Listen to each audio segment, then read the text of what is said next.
आज के इस पूरे प्रोग्राम के हीरो, न केवल इस प्रोग्राम के हीरो बल्कि पूरे सीएनएस के हीरो की आज रिकॉग्निशन है, जिन्होंने कंप्लीट तो 1000 माइल किया है। इस स्थिति में, इस अवस्था में हर एक इंसान चाहता है कि उसकी अचीवमेंट को देखने के लिए उसके परिवार वाले लोग मौजूद हों।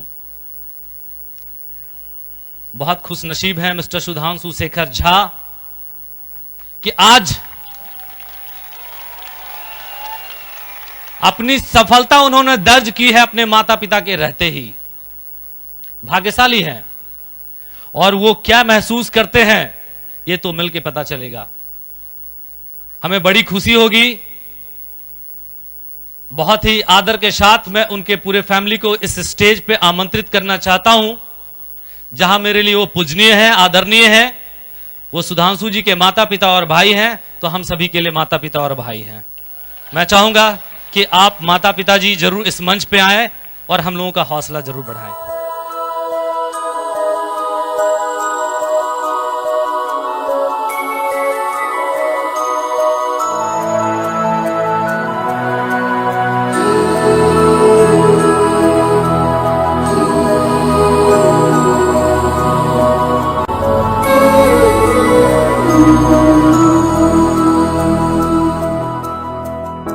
देखो इन्हें ये है ओस की बूंदें, पत्तों की गोद में आसमां से कूदे, अंगड़ाई ले फिर करवट बदल कर नाजुक से मोती।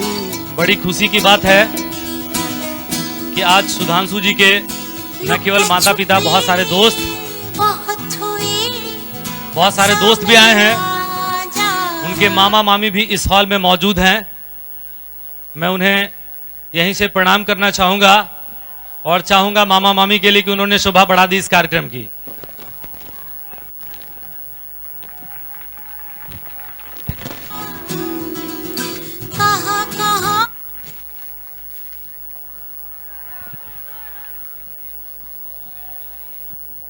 ये बहुत ही इमोशनल मोमेंट होता है, जहां पे हमारे वो जिन्होंने हमारे लिए सपने देखे आज इस हॉल में मौजूद ही नहीं है, बल्कि आज अपने इस बेटे के सम्मान में किए गए कार्यक्रम के गवाह भी है।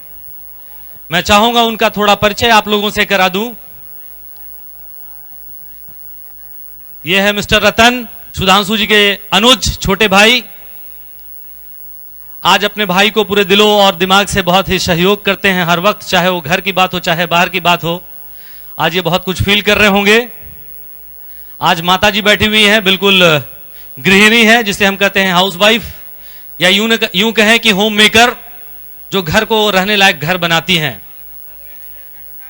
आज पिताजी जो एक शिक्षक भी हैं, अपनी संघर्ष भरी इनकी खुद की जिंदगी रही है और शिक्षण के क्षेत्र में बहुत दिनों से अपना योगदान दे रहे हैं। बिहार सरकार में लोगों को केवल पढ़ा नहीं रहे हैं, बल्कि एक भाषा की विशेषज्ञता इनके साथ है। चूंकि ये मिथिलांचल की धरती से हैं और मिथिलांचल की धरती पूरे बिहार में फेमस नहीं है, बल्कि पूरे दुनिया में फेमस है। चाहे वो मिथिला शैली की बात हो, चाहे शिक्षण के क्षेत्र में आगे बढ़ने की बात हो। आज एक कॉलेज के प्राध्यापक भी हैं और आज इस प्रोग्राम में आकर के इस प्रोग्राम की शोभा बढ़ा रहे हैं। मैं चाहूंगा चंद सवाल कुछ करना चाहता हूं, उनसे कुछ पूछना चाहता हूं, ताकि एक गार्जियन अपने बच्चे के बारे में क्या सोचता था और आज क्या सोचता है, क्या फर्क है इसमें। मैं सबसे पहले आदरणीय माता जी से रिक्वेस्ट करूंगा, गुजारिश करूंगा, प्रार्थना करूंगा। चाची जी, सुधांशु जी को आपने बचपन से पाला है, पोसा है, ये तो कहने की बात नहीं है। हर लोग फील करता है कि माता से बड़ा इस देश, इस दुनिया में कोई और पद ही नहीं होता, भगवान का भी नहीं होता। दुनिया में दो चीजें कभी नहीं मिलती, माता पिता कभी नहीं मिलते और अवसर कभी नहीं मिलते, और आप माता पिता हैं। माता के रूप में आज आप कैसा फील कर रहे हैं? चूंकि ड्यू सॉफ्ट में आने के पहले सुधांशु जी, जहां तक मुझे पता है, वो मेडिकल की तैयारी के लिए आप लोगों ने भेजा था पटना इन्हें, और पटना आने के बाद आप ये उम्मीद लगाए बैठे थे कि शहर से जब लौटेगा आपका बेटा तो डॉक्टर बन करके लौटेगा। जब आपको पहली बार ये पता चला कि बेटा डॉक्टरी नहीं पढ़ाई कर रहा है, आज के दिन में कुछ और कर रहा है, तो आप कैसा फील किए? क्योंकि मां की ममता का कोई मोल नहीं है और आपकी जो ममतामयी छांव थी, उस ममता की छांव को आपने कहां तक महसूस किया और अपने सपनों को टूटता हुआ क्या महसूस किया था कभी? थोड़ा सा बताएं चाची जी। बैठे बैठे। हम तो कहलिए जे किछ नहीं कह सकते, हम अपना जने तो बहुत ही के लिए जे बड़का लोग बनते, डॉक्टर बनत, इंजीनियर बनत, लेकिन ये बाद में नहीं किछ कह सकल, तो कहलिए जे आब नहीं किछ करत। लेकिन आब जे देख रहल छियै तो उम्मीद अछि जे हाँ आब ऐसे पैघ से डॉक्टर इंजीनियर नहीं भ सकै छै, से हमर बेटा भ गेल।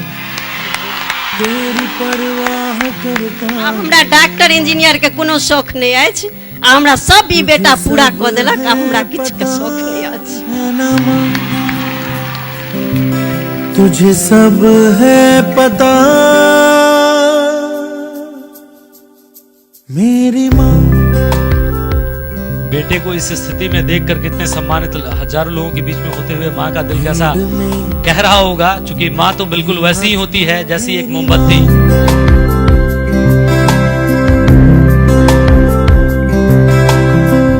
अपने वजूद को हमेशा पिघलाती रहती है दूसरों को रोशनी करने के लिए, अपने बाल बच्चों की जिंदगी की रोशनी के लिए। और वैसे ही माता जी थे और बोलते बोलते ये रो पड़ी।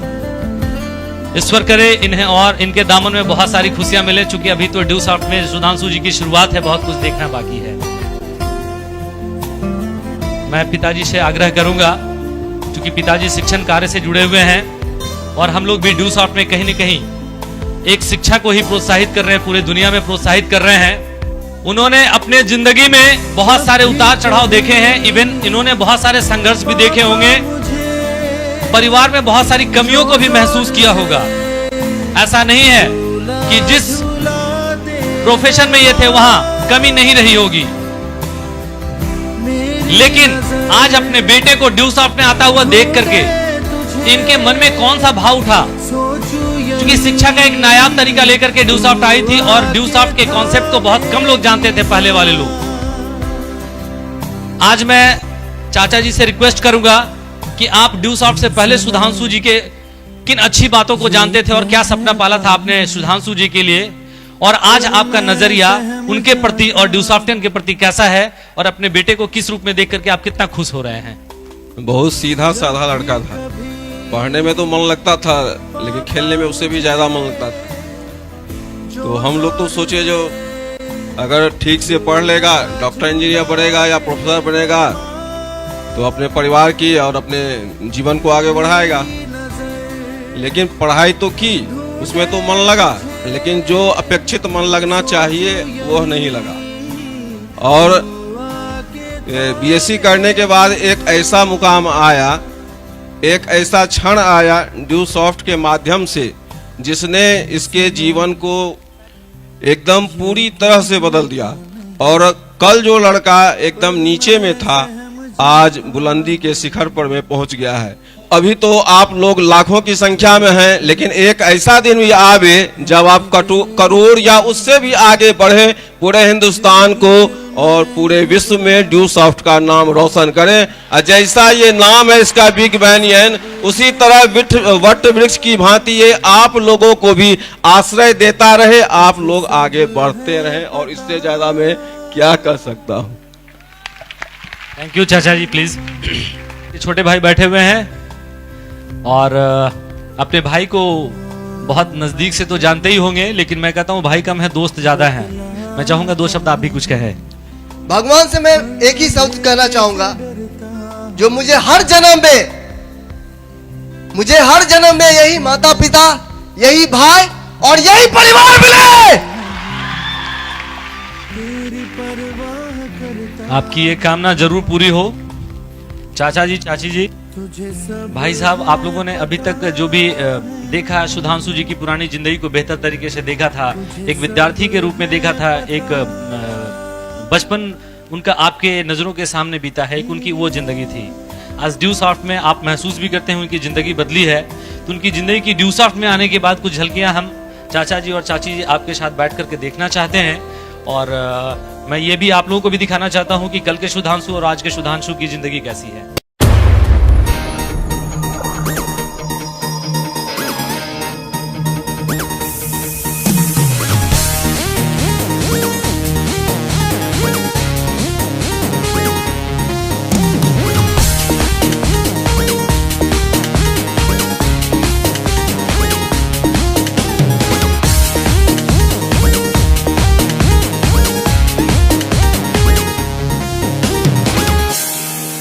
जैसा भी हो सफर, कैसी भी हो डगर, जैसा भी हो सफर, कैसी भी हो डगर, due south,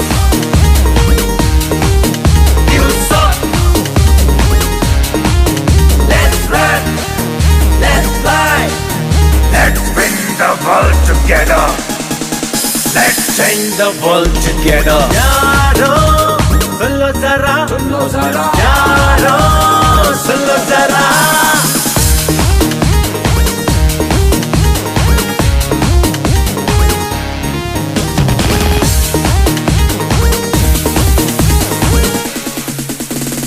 रुकते नहीं चलते रहते हैं, ख्वाहिशों में ढलते रहते हैं। रुकते नहीं चलते रहते हैं, ख्वाहिशों में ढलते रहते हैं। ख्वाहिशें कभी खोने ना दे, सपने वही जो सोने ना दे। ख्वाहिशें कभी खोने ना दे, सपने वही जो सोने ना दे। मस्ती में झूमेंगे, नाचेंगे, गाएंगे, हर खुशियाँ आसमां से लाएंगे। सारा जहां कर तुम साथ हो। Due south, due south, due south।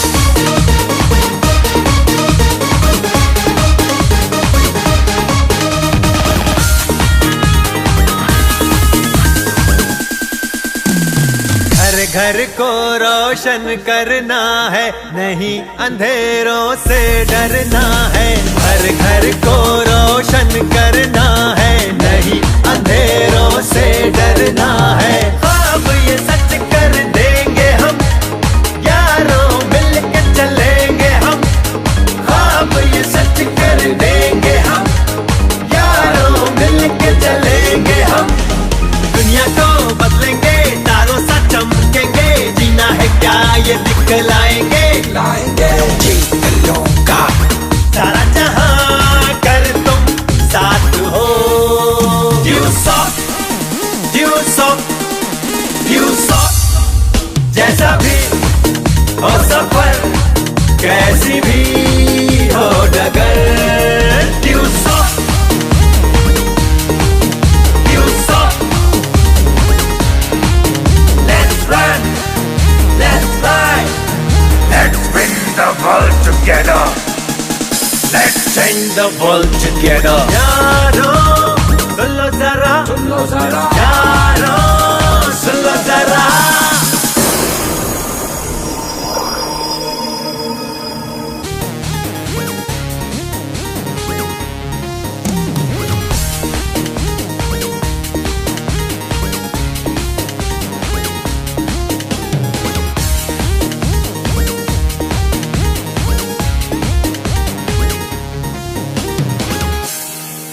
जैसा भी हो सफर, कैसी भी हो डगर, जैसा भी हो सफर, कैसी भी हो डगर। Due south, due south। Let's run, let's fly, let's bring the world together। Let's change the world together. यारो सुन लो जरा, यारो सुन लो जरा।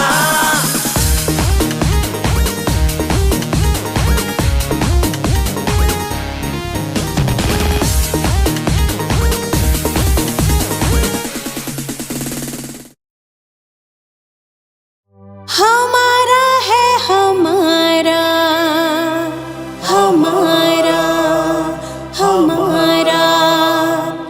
Due Due soft.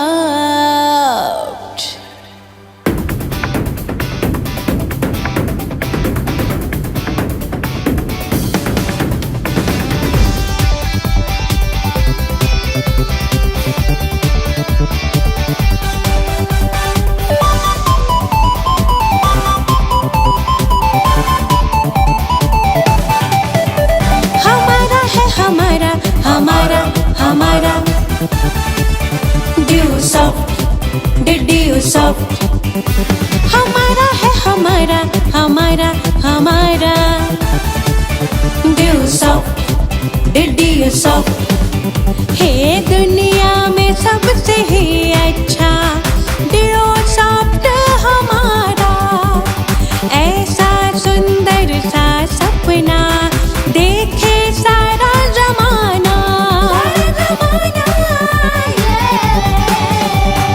दुनिया में सबसे ही अच्छा ड्यू सॉफ्ट हमारा ऐसा सुंदर सा सपना देखे सारा जमाना ड्यू सॉफ्ट हम हैं ड्यू सॉफ्ट हमारा ड्यू सॉफ्ट हम हैं ड्यू सॉफ्ट हमारा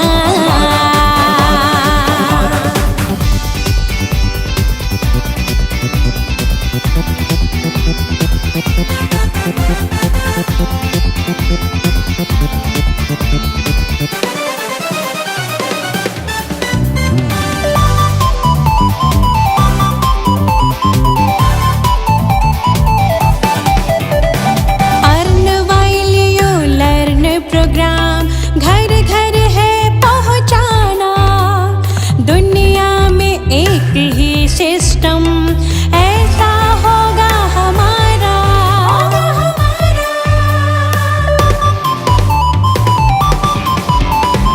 earn while you learn program घर घर है पहुंचाना दुनिया में एक ही सिस्टम ऐसा होगा हमारा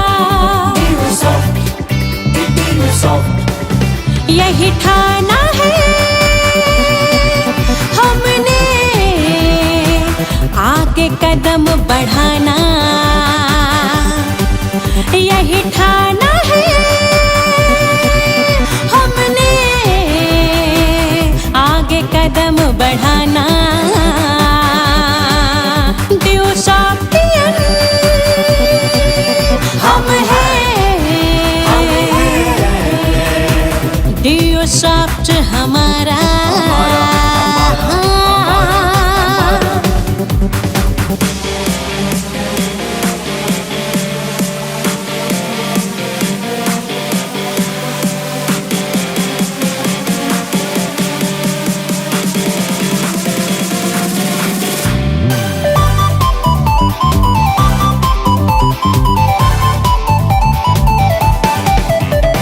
कामयाबी के दीपक को सबके दिलों में जलाना ड्यू सॉफ्टियन बन करके परचम है लहराना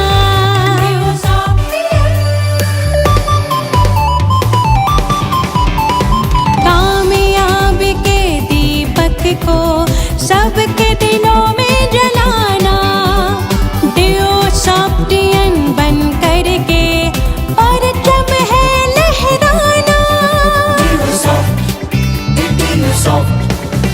यही जाना है हमने डिजिटल इंडिया बनाना यही जाना है हमने डिजिटल इंडिया बनाना ड्यू सॉफ्ट हम हैं ड्यू सॉफ्ट हमारा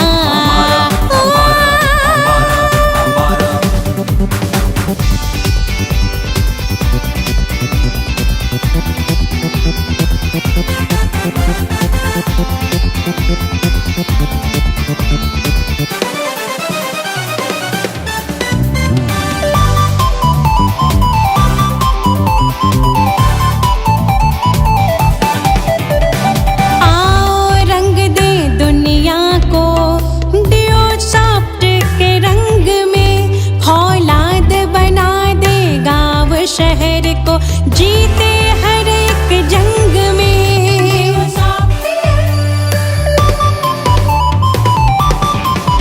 आओ आओ रंग दे दुनिया को दियो सॉफ्ट के रंग में। फौलाद बना दे गांव शहर को जीते हर एक जंग में। यही ठाना है हमने डीओ सॉफ्ट में लाना। यही ठाना है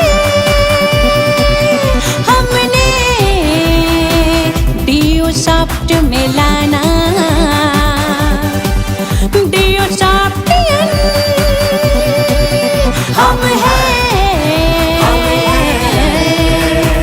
डीओ सॉफ्ट हमारा।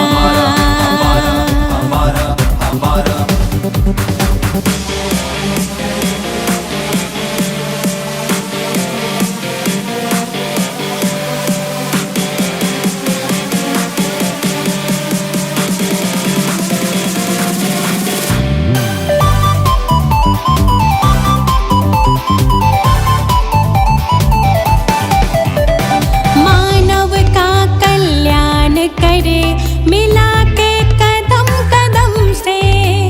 बिछा दे खुशियाँ दुनिया के हर घर के आंगन में।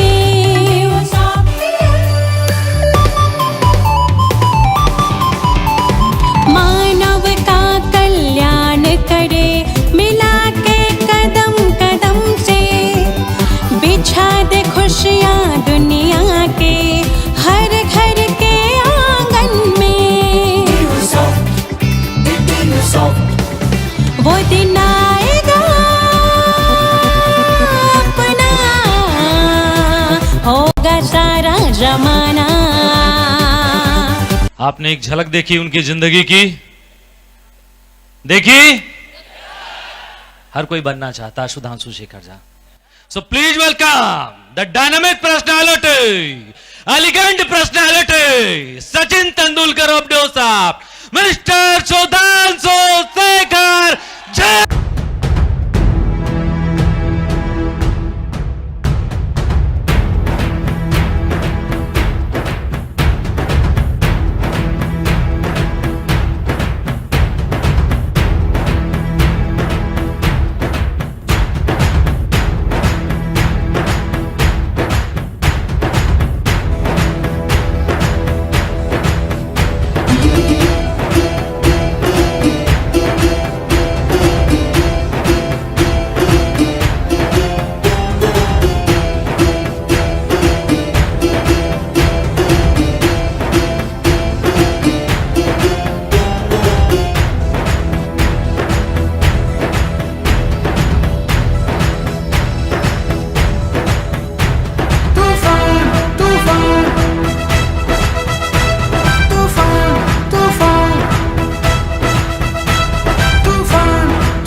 आज जो चेहरा आपके सामने इस मंच पे दिख रहा है,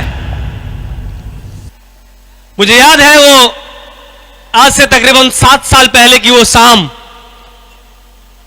जब हमारे honourable chief guest mister DS Virdi sir, जिनकी 1000 माइल की रिकॉग्निशन हुई थी इस स्टेज पे, और मैं उस समय एज ए होस्ट यहां पे एंकरिंग कर रहा था।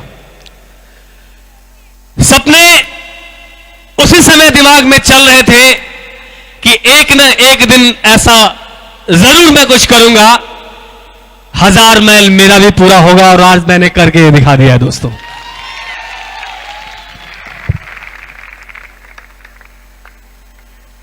आज इस समारोह की शुरुआत मनीष सर ने बहुत ही भावुक तरीके से की और किस तरीके से हम लोगों ने कॉलेज के लाइफ में, कोचिंग के लाइफ में एंजॉय किया और कैसे थे, बहुत सारी चीजों के बारे में आपको बताया। दोस्तों, जब मैं अपने घर से निकल के पटना आया था तो एक सोच थी, एक सपना था कि जिंदगी में कुछ बेहतर करना है। घर वालों की भी एक उम्मीद थी कि मैं कुछ अच्छा कर सकता हूं और उन्होंने मुझे यहां भेजा कि जाओ, पढ़ाई करो और किसी अच्छे कंपटीशन को फेस करो, निकालो। लगभग 2 से 3 साल की मेहनत के बाद जब मैं उस एग्जाम के लायक हुआ, एग्जाम में अपियर हुआ और फॉर्चुनेटली या अनफॉर्चुनेटली आप ये कहें कि मैं फेलियर रहा, तो मुझे लगता है कि आपने आज तक किसी भी एक ऐसे इंसान को नहीं देखा होगा जो हजारों लोगों के सामने अपनी फेलियर की कहानी कहता है और वो भी खुशी के साथ। इसलिए क्योंकि आज अगर मैं एक डॉक्टर होता, आज अगर मैं एक इंजीनियर होता, तो शायद सिर्फ और सिर्फ मेरे मां बाप के सपने पूरे हो सकते थे। लेकिन आज खुशी सबसे ज्यादा इस बात की है कि आज मैंने कुछ ऐसा अचीव किया है कि आने वाले समय में मैं अपनी मेहनत के दम पे हजारों मां बाप के सपने पूरे करने वाला हूं और ये मैं करके दिखाऊंगा।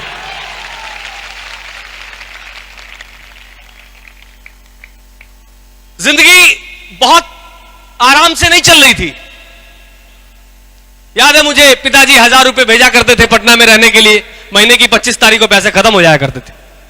घर पे फोन करो, पापा पैसे खत्म हो गए। कभी कभी पता चलता था कि इनको 6 महीने से वेतन ही नहीं मिला। कहां से उधार लेके, कहां से कर्ज लेके। मुझे कभी भी कमी नहीं होनी दी, चाहे जैसे भी हुआ। 2-4 महीने के बाद मां बताती थी कि पापा ने उनसे कर्जा लेके तुम्हें पटना पैसा भेजा। बहुत दुख लगता था, बहुत बुरा लगता था कि मैं एक ऐसा लड़का, घर का सबसे बड़ा, कुछ जिम्मेदारी नहीं ले पा रहा हूं। जिस चीज में हाथ डाल रहा हूं उस चीज में फेलियर हो रहा हूं और स्थिति और ज्यादा खराब होती जा रही थी। दोस्तों, बहुत सारे लोग आप मुझे जानते होंगे, बहुत सारे लोग नहीं भी जानते होंगे, लेकिन एक बात मैं आज आप तमाम लोगों को जरूर बताना चाहूंगा कि एक समय मेरी जिंदगी में ऐसा आया था, शायद उन लोगों को भी पता नहीं हो, मेरी फैमिली को भी यह बात पता नहीं है, कि मैंने जब कंपटीशन की प्रिपरेशन की तैयारी की, एग्जाम दिया और फेलियर हुआ, और जब जिंदगी में बेहतर से बेहतर मौका मैं मिस करते गया, तो एक स्थिति मेरे साथ यह आई कि मैंने इसी पटना शहर में 500 रुपए की नौकरी ज्वाइन की थी। शायद यह बात 2-3 लोगों के अलावा किसी को पता नहीं हो। रंजीत जी को पता हो सकता है, संतोष जी को पता हो सकता है, मुझे नहीं लगता किसी को पता नहीं। 500 रुपीज पर मंथ की नौकरी ज्वाइन की कि मुझे कम से कम अपने खर्चे किसी तरीके से निकालना। और याद आ रहा है कि जब वो 560 रुपए की मुझे पहली सैलरी मिली थी, 2000 की मैं बात कर रहा हूं, आज से लगभग 9 साल पहले। मेरे बैंक में अकाउंट नहीं थे। मैंने अपने एक दोस्त को कहा कि ये 560 रुपए का एक चेक आया है, 1 महीने मैंने मेहनत किया है, एक अकाउंट खुलवाना। उसने मेरी मदद की और मैं अकाउंट खुलवाया और 500 रुपए उधार लेके मैंने वो अकाउंट खोला था। तब जाके वो पैसे शायद जमा हुए थे। मुझे लग ही नहीं रहा था कि आखिर जिंदगी में करना क्या। कुछ ऐसे दोस्त थे जो बहुत बेहतर कर लिए थे, उनके बारे में सुनते थे। कुछ ऐसे फैमिली मेंबर्स थे जिन्होंने बहुत बेहतर कर ली थी, उनके बारे में सुनते थे। अच्छा तो लगता था, लेकिन अंदर से बहुत जलन भी होती थी कि भगवान ने मेरे साथ ऐसा क्यों किया। लेकिन जब इस न्यू सॉफ्ट से मुलाकात हुई, जब मनीष सर ने मुझे इस प्लान को बताया, तो डे 1 जिस दिन मैंने इस प्रोग्राम को देखा, उसी दिन मैंने ये सोच लिया कि ये हमारी शुरुआत है और अभी तक जिंदगी में जितनी सारी असफलताएं आई है, उन सारी असफलताओं की कमी इसी ड्यूसॉफ्ट के सहारे पूरा करूंगा, और सोच उसी दिन शुरू कर ली थी। स्टार्ट किया काम स्टार्ट करने से पहले आप लोगों को पता होगा कि उस समय 6,300 रुपए लगते थे इस सिस्टम को ज्वाइन करने में। घर से मिलते थे 1,000 रुपए। अगर मैं पैसे जमा करके इस सिस्टम को करता तो शायद 1 साल से ज्यादा का समय लग सकता था। मैं घर गया, घर के लोगों से बात की, और पापा ने कहा अगर तुम्हें लगता है कि यह चीज अच्छा है और पढ़ाई से जुड़ा हुआ है तो ठीक है, तुम इससे ज्वाइन करो। और मुझे याद है कि उन्होंने मुझे 2,000 रुपए दिए थे, और वो 2,000 रुपए लेके मैं पटना आया था, और उन्होंने इसके साथ ये कहा था कि बाकी के जो पैसे हैं वो पैसे मैं फोन कर देता हूं और तुम जाके मामी से ले लेना। शायद मामी को याद नहीं होगा। जिंदगी में उससे पहले कभी से किसी पैसे नहीं मांगे थे, कभी नहीं। बहुत मुश्किल भी आया, फिर भी पैसे मांगे नहीं किसी से। पहली बार इस ड्यूसॉफ्ट के लिए मामी के पास गया, और डर हुआ कि 4,000 रुपए चाहिए थे ना, 4,300, लेकिन मांगने में हिचकिचा गया उनसे, और उनको बोला 3,000 रुपए चाहिए, पापा बोले। उन्होंने कुछ भी नहीं पूछा, उन्होंने अपने पर्स में से 3,000 रुपए निकाले और मुझे दे दिया। मेरे पास 5,000 रुपए हो गए थे, और उस 5,000 रुपए लेने के बाद मैं पहुंचा मनीष सर के पास, और मनीष सर को मैंने कहा कि मेरे पास 5,000 रुपए हो गए हैं, आप मुझे कोई टारगेट दीजिए, मैं उस टारगेट को अचीव करूंगा, और आप मेरे लिए 1,000 रुपए और जुगाड़ कर दीजिए। मनीष सर ने कहा कि तू 15 दिन में अगर 3 लोगों की ज्वाइनिंग करा देगा तो मैं तेरा 1,000 रुपए दे दूंगा। मैंने कहा आप ये गारंटी समझिए, आज आप दीजिए, 15 दिन के बाद 3 लोगों की ज्वाइनिंग पक्की है। मेरे ऊपर विश्वास था मनीष सर को, उन्होंने मुझे 1,000 रुपए दिए। याद आ रहा है, इसी गांधी मैदान पीछे स्टेट बैंक ऑफ इंडिया की बिल्डिंग है, जहां से हम लोगों ने ड्यूसॉफ्ट का वो 7,000 रुपए 6,300 का ड्राफ्ट बना के भेजा था। और उस दिन ये सोच लिया था कि अब जिंदगी में पीछे मुड़ के कभी नहीं देखना। 15 दिन गुजर गए, 15 दिन गुजर गए, मनीष सर का फोन आया, कितने लोगों की ज्वाइनिंग हुई? मैंने कहा अगर कोई उपाय है तो वो पैसा अगर रिटर्न हो जाए 2-3 हजार भी तो करवा दो, मुझे नहीं ज्वाइन करना ड्यूसॉफ्ट। क्या क्या हो गया, इतना मोटिवेट, इतना ज्यादा ये कर देंगे, वो कर देंगे, आंधी मचा देंगे, तूफान, क्या हो गया? मैंने कहा यार मुझे तो ये बहुत सही लग रहा था सब कुछ अच्छा हो जाएगा। लेकिन जब मैं अपने लोगों से मिला, जिनको मैं जानता था, जिनको मैं पहचानता था, उनसे जब बात की ड्यूसॉफ्ट कंपनी है, तो लोग पूछते थे कंपनी कितनी पुरानी है। मैं बोलता था कंपनी 6 महीने पुरानी है। वो लोग रिप्लाई करते थे ठीक है, जब ये कंपनी 2 साल पुरानी हो जाएगी उसके बाद आना, तब मैं ज्वाइन करूंगा। और कुछ लोगों से मिला, उन लोगों को बताता था कि ये प्लान 34 लाख का है, 1 साल में आप 34 लाख रुपए सिस्टम से कमा सकते हैं। लोग पूछते थे तेरा कितना पैसा आया? मन ही मन गुस्सा आता था, मन करता था कि पहले तू ज्वाइन करेगा तब तो पैसा आएगा, वैसे कैसे आएगा? लेकिन बोल नहीं पाता था कुछ। लेकिन मोटिवेशन में कोई कमी नहीं थी। और मुझे याद है मैं मनीष सर के घर पे गया था। मनीष सर दल्लेली रोड में एक छोटे से लॉज में रहा करते थे उस समय। मनीष सर थे, प्रणब जी थे, रणविजय सर, संजय जी, सारे एक छोटे छोटे खोली में रहा करते थे। मैं भी रहता था 150-200 रुपए के बेड पे। जब उनके पास गया तो उनको मैंने बोला कि कोई उपाय है? उन्होंने बोला कि एक बार जब, यही वर्ड बोला था कि एक बार जब प्राण शरीर से निकल जाता है उसके बाद कोई उपाय नहीं बचता। निकल गया? बिल्कुल निकल गया। मैं फिर से अपने आप को मोटिवेट किया कि जब पैसा लगा है तो अब वसूलना है, और किसी तरीके से 2-4 तो कर ही देना।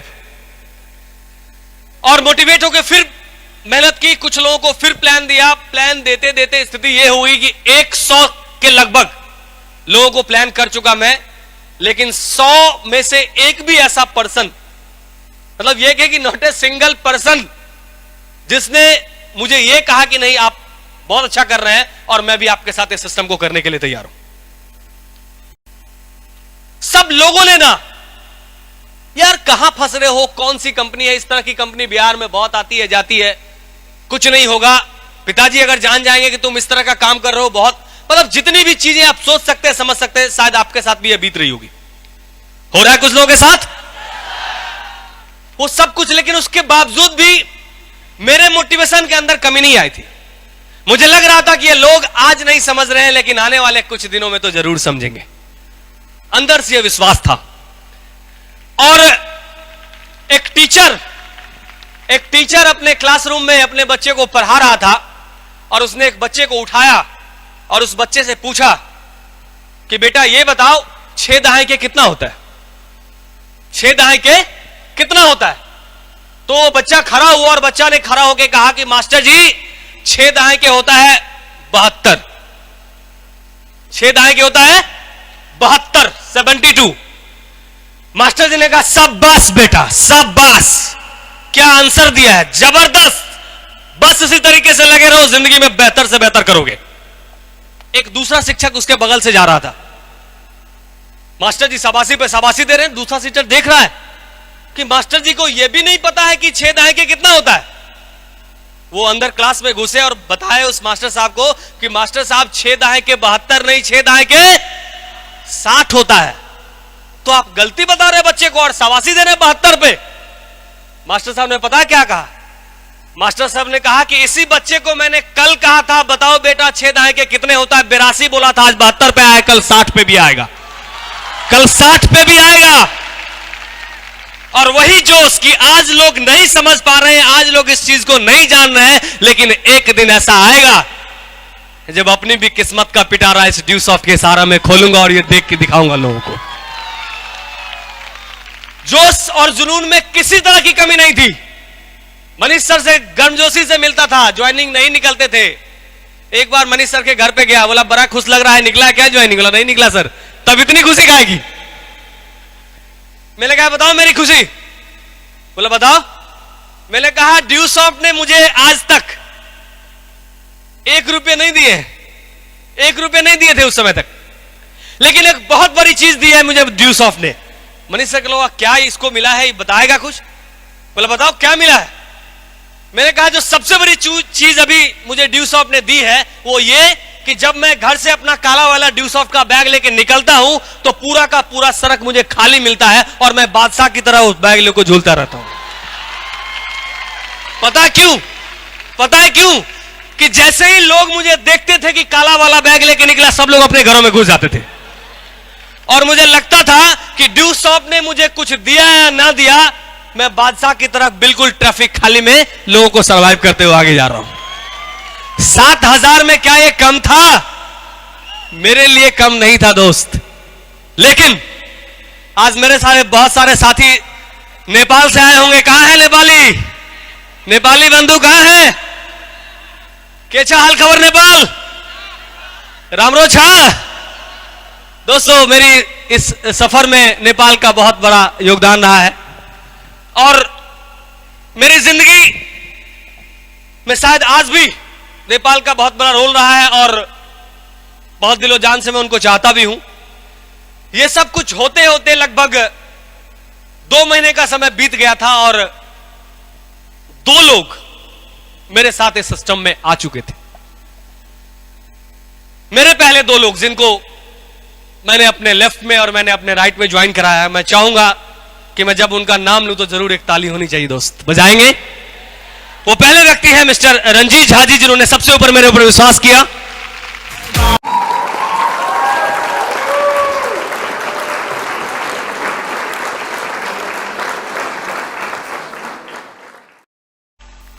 प्रमोद कुमार सिन्हा जी के बारे में बताना चाहूंगा। छठ का वो समय था, मैंने इनको प्लान दिया, ये प्लान बिल्कुल नहीं समझे, पता नहीं समझ में नहीं आ रहा था इनको। मेरा दिमाग थोड़ा सा क्लिक किया, मैंने इनकी मां को जाके प्लान दिया और इनकी मां को इतना ज्यादा समझा दिया, दिमाग में भर दिया कि छठ के लिए जो पिताजी पैसे देते वो पैसा ड्यू सॉफ्ट के लिए लगा दिया था इन्होंने। ये 2 लोग मेरी जिंदगी में आए और वहां से सफर की शुरुआत हुई। धीरे धीरे कारवां बढ़ता गया, मैं यहां से नेपाल के सफर करने लगा, टीम कुछ बढ़ने लगी। उसके बाद आज मैं फिर से इस स्टेज के माध्यम से पहली बार करना चाहूंगा कि जिनके आने के बाद मेरी टीम में एक बहुत ही तरीके की एनर्जी आई और पता नहीं उन्होंने किस तरीके से वर्क किया कि मेरी टीम की स्थिति पूरी तरीके से बदल गई। जब वो टीम में आया, मैं उनको प्लान दे दे के थक गया। लगभग 7 महीने तक साथ साथ रहते थे, एक ही रूम में रहते थे। मैं ड्यूसॉफ्ट का प्लान, वो रेजनिक हॉलिडे का फिजिक्स, वो एरेडोब का फिजिक्स, दिमाग में किताब के अलावा कुछ है ही नहीं। लेकिन 7 महीने के बाद मैं उनको बताने में सफल रहा कि ड्यूसॉफ्ट अच्छी चीज है। और जब उन्होंने इस कंसेप्ट को समझा तो दिलो जान से किया। और वो मेरे बड़े भाई हैं, मैं उनसे छोटा हूं, मिस्टर संतोष झा जी, मैं चाहूंगा जरूर उनके लिए भी ताली होगी। बहुत अच्छी अचीवमेंट आज उन्होंने क्रिएट की है। धीरे धीरे सिस्टम और बढ़ने लगा, कुछ और लोग इस टीम में आने लगे और रियल भूचाल तब आया जब इस टीम में कुछ जाबाज लोगों ने ज्वाइन किया। और उन्हीं में से एक जाबाज हैं मिस्टर पंकज जी। एक जोरदार ताली उनके लिए भी चाहूंगा, जिन्होंने मेरी टीम की स्थिति, जो कि सिर्फ बिहार और मिथिलांचल तक थी, उसको इस तरीके से सींचा और इतने अच्छे तरीके से टीम की हैंडलिंग की कि टीमें निकलने लगी बिहार से बाहर, झारखंड, उड़ीसा, छत्तीसगढ़, न जाने कहां कहां। और कुछ लोग ऐसे आए जिन्होंने इस बिजनेस को 4 चांद लगाया, लाइक मिस्टर दमन कुमार मिश्रा जी, जिनसे मैं पहली बार जब मैंने उन्हें प्लान शो किया था, तो पहली बार पता नहीं मेरे दिमाग में उस समय कोई फेस रीडर नहीं था, लेकिन जब उसने मुझसे हाथ मिलाया, वो एनआईटी का स्टूडेंट थे, एनआईटी में पढ़ाई कर रहे थे, उन्होंने जब मुझसे हाथ मिलाया तो बरबस मेरे मुंह से निकल गया। वो तो आज समझ रहे हैं कि सर ने मेरे फेस को रीड कर लिया, लेकिन आज मैं इस स्टेज से हकीकत बताऊंगा, मुझे खुद पता नहीं था। उन्होंने मेरे से हाथ मिलाया और मैंने बोला कि दमन तू बहुत जबरदस्त करेगा, और बस इसी वर्ड के ऊपर उसने इस सिस्टम को ज्वाइन किया। आज आप देख रहे हैं किस पोजीशन में। उसके बाद एक नई टीम का उदय पंकज जी ने किया, जिसको हम रांची टीम के नाम से जानते हैं, और वो हैंडसम पर्सनालिटी हमारी टीम में आए मिस्टर प्रवीण कुमार सिंह। जब वो आए तो फिर पूरी की पूरी कायनात भी बदल गई। और दोस्तों, जो बिजनेस करने का तरीका है, मुझे लगता है कि ये लोग मुझे बोलते हैं कि मैं आपसे सीखता हूं, लेकिन रियल मायने में मैंने बिजनेस और इस सिस्टम को पूरी तरीके से अपनी टीम से सीखा है। और आज इस चीज को मैं फील कर रहा हूं कि जिस तरीके से मेरी टीम के कुछ लोग काम कर रहे हैं, एक नाम फिर बताना चाहूंगा, मिस्टर गजेंद्र कुमार सिंह, जिस तरीके से वो काम कर रहे हैं और जो जोश और जुनून उनके अंदर आज मैं देख रहा हूं, मुझे लगता है कि वो दिन दूर नहीं है जब वो 1000 माइल की रिकॉग्निशन में ये सारे लोग भी रहेंगे यहां पे। इस तरीके से टीमें चलने लगी, बहुत कुछ अच्छा होने लगा। लेकिन बीच बीच में कभी कभी ऐसा फील होता था कि यार सिस्टम तो सब कुछ सही है, सब कुछ सही हो रहा है, लेकिन क्या इसमें कैरियर है नहीं? क्या इसमें कैरियर है नहीं? अंदर से क्वेश्चंस दिमाग में आते थे कि ठीक है, बहुत अच्छा कर रहे हैं। अभी कभी कभी घर भी जाता था तो घर से भी लोग बोलते थे कि अच्छा ठीक है, जितना जल्दी हो पैसा कमा लो, कर लो। इन लोगों का कहना था कब ये सब चली जाएगी, कोई ठीक नहीं है। लेकिन दोस्त, आज इस स्टेज के माध्यम से आप तमाम लोगों को कहना चाहूंगा कि आज आप जिस सिस्टम से ज्वाइंट हैं, या जिस सिस्टम ने आज मुझे इस लेवल तक पहुंचाया है, उस सिस्टम की उम्र आपको पता है? इस सिस्टम की उम्र है 10 साल, और 10 साल के एक छोटे से बच्चे की हाइट इतनी होती है। सोचिए अपने दिमाग में कि जिस दिन ये ड्यूसॉफ्ट, जो अभी 10 साल का छोटा सा बच्चा है, अपनी जवानी पे आएगा, 25 साल पूरे करेगा, हो सकता है कि हिंदुस्तान में से हर एक 50 में से एक करोड़पति ये ड्यूसॉफ्ट क्रिएट करके दिखाएगा, और आप इसके गवाह होंगे। सोचिए इस चीज को। देखते देखते 2001 से शुरू किया और 8 साल का सफर किस तरीके से बीत गया पता ही नहीं चला। पता चलने से पहले ही सब कुछ हो गया।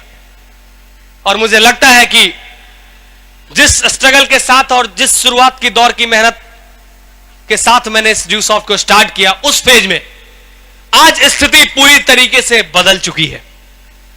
ये लोग नहीं होते थे, लोगों के घर घर जाता था, प्लान देता था, लोग बोलते थे ठीक है 6 बजे सुबह में आइएगा, दिसंबर जनवरी के महीने में आप सोचिए 6 बजे सुबह, लेकिन डेडिकेशन इतनी थी कि 6 बजे सुबह उनके घर पे कॉल बिल बजाता था, घर के किसी दूसरे सदस्य को भेज देते थे, बोल दो कि ऑफिस से रात में आए नहीं है। बहुत सारी चीजें देखी। पहली टीम धनबाद में बनी थी, कितनी बार लोकल ट्रेन में बाथरूम के सामने खड़ा होके जाता था, पटना से गंगा दामोदर पकड़ के धनबाद, धनबाद से फिर दूसरी ट्रेन पकड़ के कुमारधुबी, फिर वहां से बस पकड़ के मैथन, पंचायत, कहां कहां। लेकिन रात में जो चीज होती थी, सुबह में फिर से वो टाई शर्ट पैंट पहन के लगता था नहीं बिल्कुल अलग काम कर रहे हैं। आप लोगों को भी लग रहा होगा कि आप अभी स्ट्रगल कर रहे हैं। लेकिन एक चीज आपको बताना चाहूंगा कि जिंदगी में कभी भी किसी चीज को अगर करिए तो तब तक करते रहिए जब तक कि उसका फाइनल रिजल्ट आपके सामने नहीं आ जाए। किसी के ऊपर विश्वास करिए तो तब तक विश्वास करिए जब तक कि उसका फाइनल रिजल्ट आपके सामने नहीं आए। जब फाइनल रिजल्ट आएगा तो दो ही पॉसिबिलिटी है, या तो वो आपके विश्वास पे खरा उतरेगा, आप बहुत अच्छा कर जाएंगे, और या नहीं तो आपको जिंदगी में एक बहुत अच्छी लेसन मिल जाएगी, एक बहुत अच्छी सीख मिल जाएगी, जो अगेन अगली पारी में आप उसके लिए कोई गलती नहीं करेंगे। किसी को चाहिए तो इतने दिलो जान से चाहिए कि जब तक वो रिजल्ट ना दे दे तब तक उसका पीछा नहीं छोड़ना है। ये कमिटमेंट आपको दिखाना है। और मैं अक्सर मानता हूं उस चीज को कि किसी से अगर कुछ मांगना है, अगर किसी से कुछ मांगना है तो कभी भी उसके सर पे हाथ नहीं रखिए। अगर किसी से कुछ मांगना है तो उसके पैर में झुक के देखिए, दुनिया आपको सैल्यूट करेगी, दुनिया आपको नवाजेगी। हम भगवान से मांगते हैं ना, क्या भगवान का सर पे हाथ रख के उनसे मांगते हैं?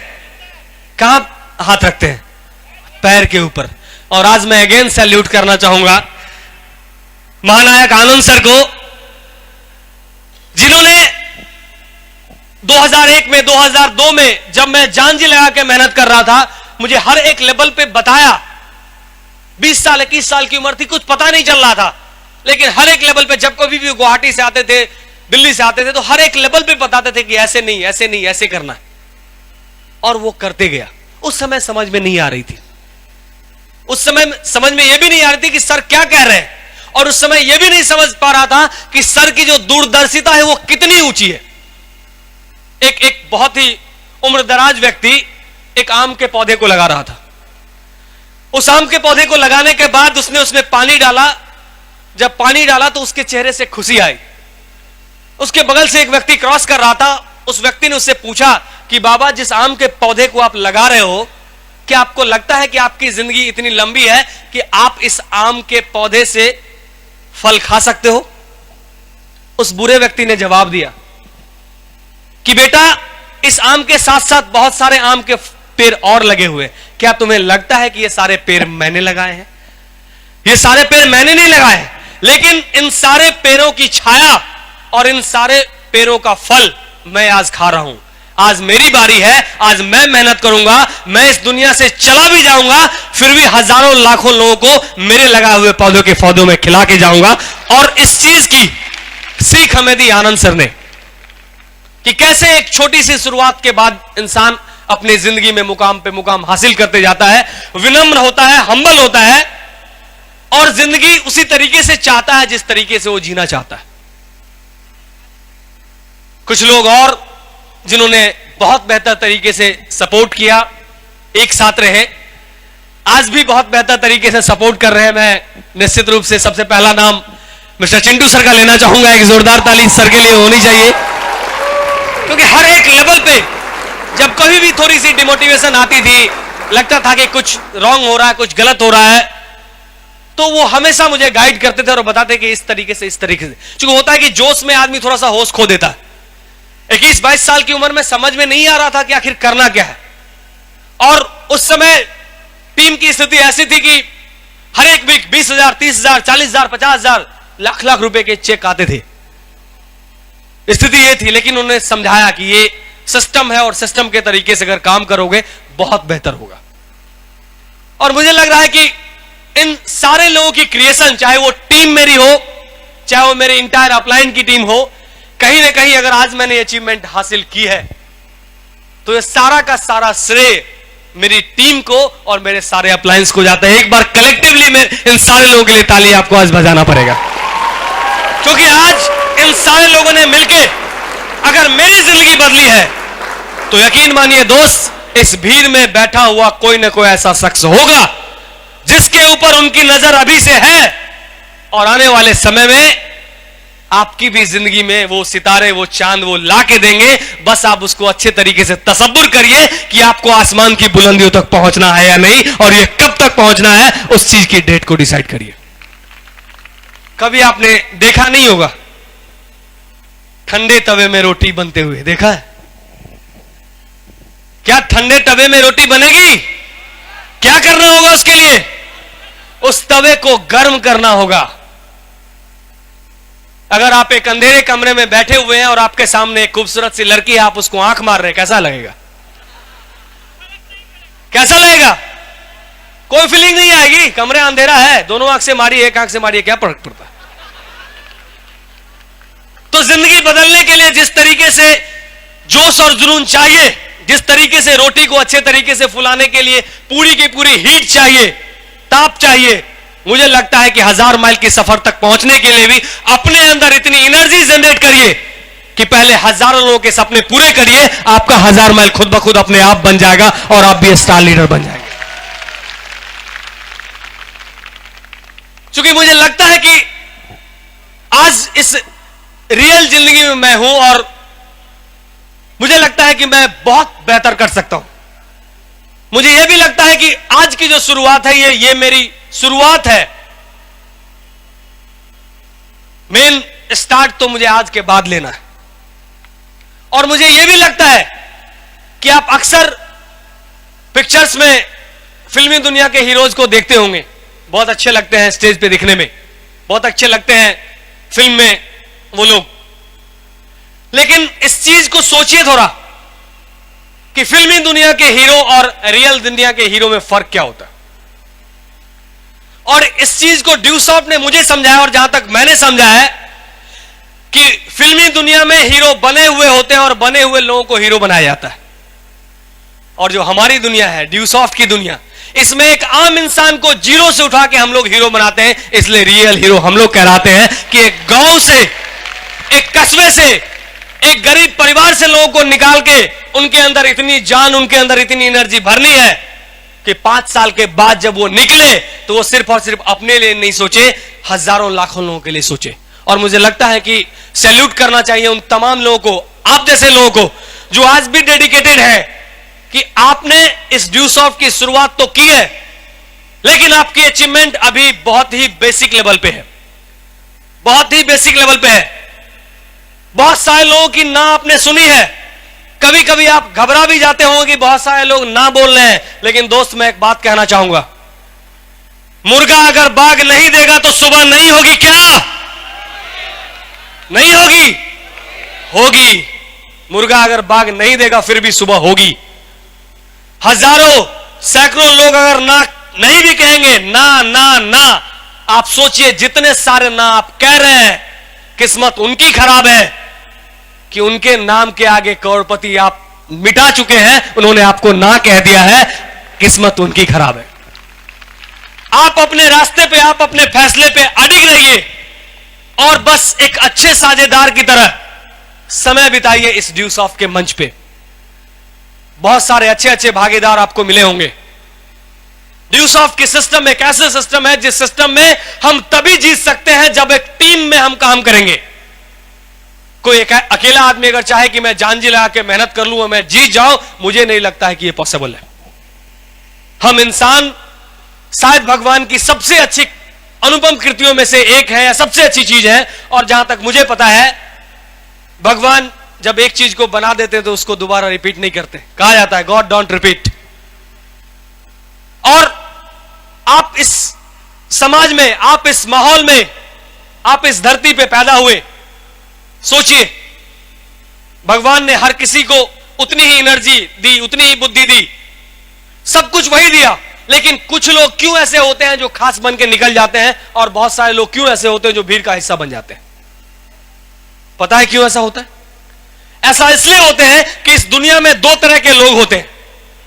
पहले वैसे लोग होते हैं जो किसी चीज को देखते हैं उसके बाद करते हैं। दूसरे वैसे लोग होते हैं जो किसी चीज को पहले कर लेते हैं, उसके बाद देखते हैं कि इसका अंजाम क्या होगा। मैं आप तमाम लोगों से चाहूंगा कि आप हमारे साथ दूसरी कैटेगरी में आए।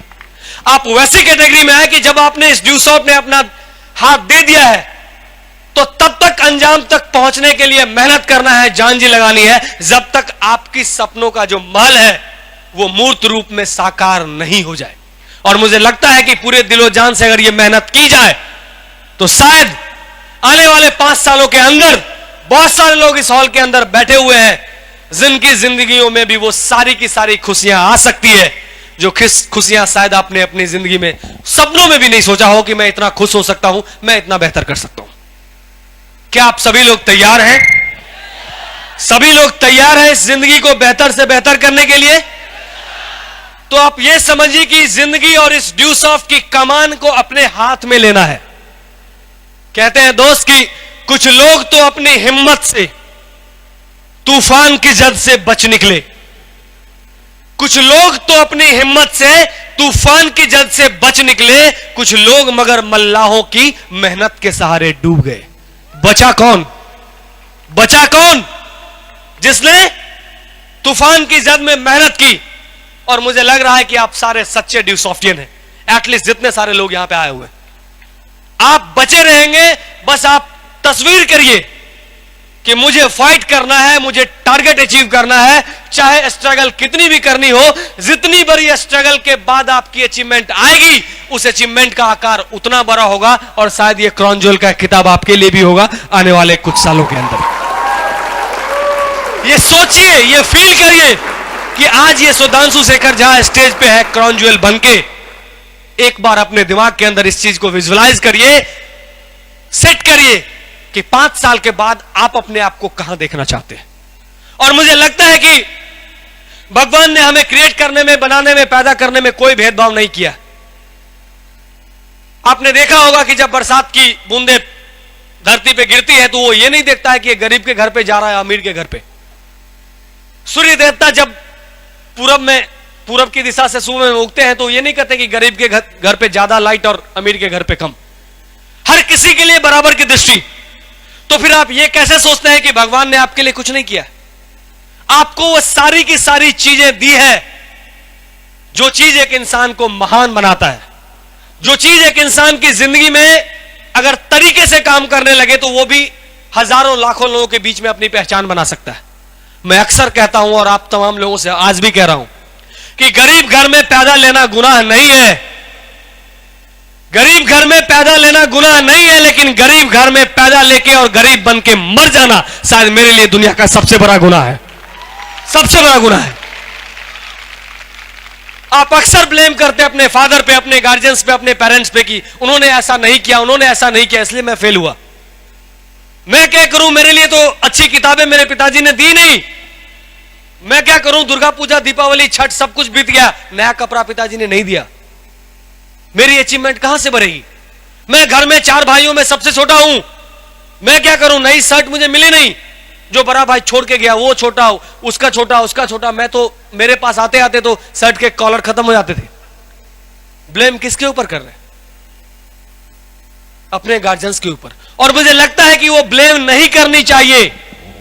अब आप एक ऐसे एज में हैं जिस एज में आप अपनी कैरियर को बिल्ड कर सकते हैं। और मुझे लगता है कि एक इंसान की जिंदगी में अगर एक अच्छा सा प्लेटफॉर्म मिल जाए तो उस प्लेटफॉर्म को यूज करके वो बहुत ऊंचाई तक जा सकता है। और किसी भी इंसान की जिंदगी में एक अच्छा सा फैसला उसकी पिछली जिंदगी की सारी गलतियों को दूर कर सकता है। और मैं ये गर्व के साथ कह सकता हूं कि उन तमाम लोगों के साथ जो फैसला मैंने लिया था वही फैसला आप लोगों ने भी लिया हुआ है। तो फिर आप इस चीज को क्यों नहीं सोचते कि आने वाले समय में स्थितियां आपकी भी बदलेगी? आज अगर नहीं बदली है तो आज की बात, लेकिन कल नहीं बदलेगी इसकी गारंटी नहीं है, कल बदलेगी। आपकी मेहनत और आपकी डिटर्मिनेशन में कोई कमी नहीं होनी चाहिए दोस्त। और मुझे तो लगता है कि एक ऐसे फोकस ऑफ माइंड के साथ काम आप करिए कि आईना भी शर्मा जाए। आप देखते हैं ना कि एक आईना, अगर चेहरा देखते हैं, पूरा चेहरा दिखता है उस आईने पे, और आपके हाथ से अगर वो आईना गिर जाए, क्या होता है? 10-20 टुकड़ों में टूट जाता है। लेकिन उस 10-20 टुकड़ों में टूटने के बाद भी जब आप उस आईने में अपने फेस को देखेंगे तो वो पूरा चेहरा आपका दिखाएगा। अगर उस तरीके की कमिटमेंट और उस तरीके की डिटर्मिनेशन आपके पास है तो अभी भी ड्यू सॉफ्ट ने क्राउन ज्वेल बनाना बंद नहीं किया है मेरे दोस्त। ये तो अभी शुरुआत है, बहुत सारे क्राउन ज्वेल इस भीड़ के अंदर छुपे हुए हैं, बहुत सारे। और मुझे पता है कि आने वाले 5 साल, 7 साल, 10 साल के बाद जब मैं यहां पे बैठा हूंगा, अभी की भीड़ में से किसी एक शख्सियत की रिकॉग्निशन होगी और आप बोलेंगे कि वो दिन था 6 दिसंबर 2009 का, जिस दिन मैंने इस व्यक्ति को देखा, सुना, और उस दिन के बाद मैंने ठान लिया कि जिंदगी में अब अगर बेहतर करना है तो इस ड्यू सॉफ्ट की प्लेटफॉर्म के साथ ही बेहतर करना है। और आज का लिया हुआ डिसीजन शायद आपकी जिंदगी को इतनी बेहतर बना दे जितनी कि आप शायद सपने में भी नहीं सोचा होगा। क्या आज इस चीज का फैसला आप लेके जाएंगे कि अभी तक जो गलतियां आपने ड्यू सॉफ्ट ने की उसको नहीं दोहराते हुए पूरे जोशो जुनून के साथ कल से आप फील्ड में निकल के काम करना शुरू करेंगे? अगर आप ऐसा करते हैं तो निश्चित रूप से अचीवमेंट आपके कदम चूमेगी। और मुझे लगता है कि यह रिकॉग्निशन छोटी पड़ जाएगी। आने वाले कुछ सालों में जब आप रिकॉग्नाइज होगे तो यह रिकॉग्निशन छोटी पड़ेगी।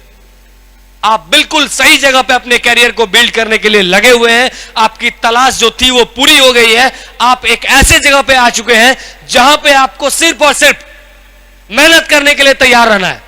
आपके अप्लायंस, आपके टीममेट्स आपको गाइड करने के लिए, आपको आगे बढ़ाने के हर एक लेवल पे प्रयास कर रहे हैं। और उनकी सोच है कि जब तक वो आपको आगे नहीं बढ़ा देंगे तब तक वो पीछे मुड़ने वाले नहीं है।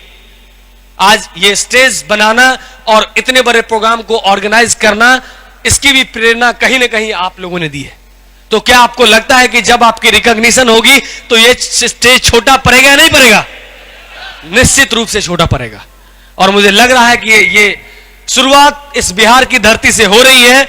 बहुत सारे लोग हमारे उड़ीसा की धरती से आए हैं, बहुत सारे लोग नेपाल की धरती से आए हैं, बहुत सारे लोग और बाहर के जगहों से आए हैं। आज एक फैसला यहां से लेके जाएं कि जिंदगी में अगर बेहतर करना है तो अब किसी भी तरीके का लेफ्ट एंड राइट नहीं देखना है। ड्यू सॉफ्ट बिल्कुल एक राइट पोजीशन पे है और इस पोजीशन पे अगर आप मेहनत करना शुरू करें तो आने वाले 5 सालों में वो सारे के सारे मरे हुए सपने जो शायद आपके मर चुके थे वो जिंदा ही नहीं होंगे, वो आपके सामने में पूरे होते हुए दिखाई देंगे। और मुझे लगता है कि उस चीज की भागीदारी और गवाह आने वाले समय में मैं भी बनूंगा मैं आपकी गवाही।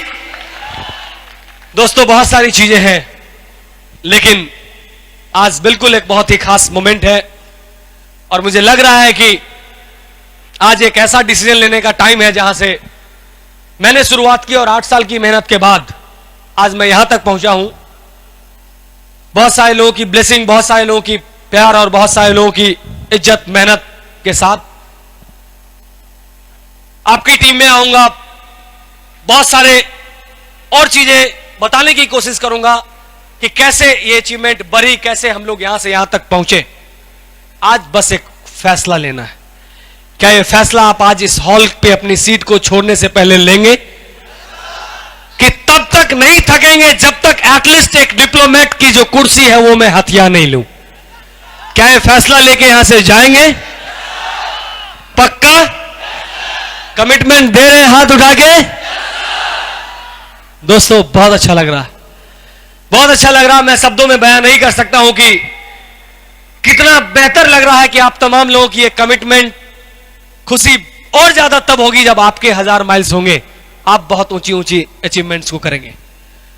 मैं चाहूंगा कि यह अवसर जो मेरी जिंदगी में आया और मेरे परिवार को जो ड्यू सॉफ्ट ने खुशी दी, मेरा नाम, इज्जत, शोहरत, समाज में जो प्रतिष्ठा बढ़ाई, आप तमाम लोगों की जिंदगी में भी ये सारी की सारी चीजें आए और उन चीज को आने के लिए ये सीएनएस की बेंच जितनी भी मेहनत कर सकती है, ये सारी की सारी मेहनत करने के लिए हम तैयार हैं। क्या आप तैयार हैं?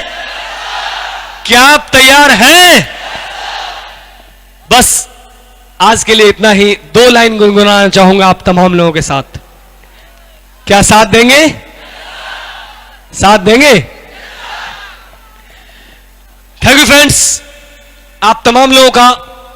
और एक लाइन आखिर जरूर कहना चाहूंगा कि इस दुनिया की भीड़ में आपको सिर्फ गम ही गम मिलेंगे। इस दुनिया की भीड़ में आपको सिर्फ गम ही गम मिलेंगे, मगर देखना है मेरे दोस्त, मेरे हौसलों से कम ही मिलेंगे।